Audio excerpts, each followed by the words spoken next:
பிரம்மாண்ட இயக்குனர் சங்கர் இயக்கத்துல ஃபர்ஸ்ட் டைமா ரிலீஸ் ஆன படம் தான் ஜென்டில்மேன். அண்ட் இந்த படத்துல ஹீரோவா அர்ஜுன் நடிக்க, ஹீரோனியா பிரபல நடிகை மதுபாலா நடிச்சிருப்பாங்கல்ல.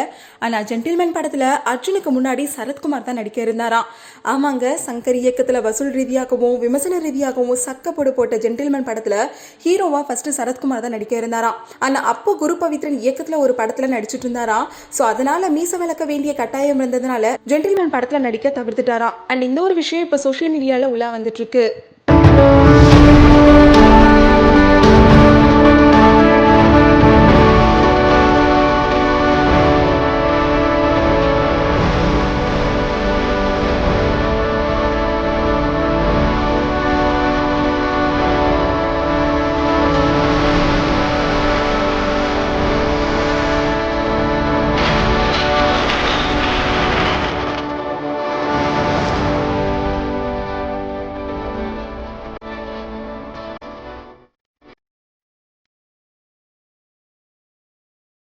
ஹாய் வியூவர்ஸ், உங்களுடைய போரிங் டைமை என்டர்டைன்மெண்ட்டாக மாற்றுறதுக்கு மறக்காமல் தமிழ் காசிப் சேனலை சப்ஸ்கிரைப் பண்ணுங்கள்.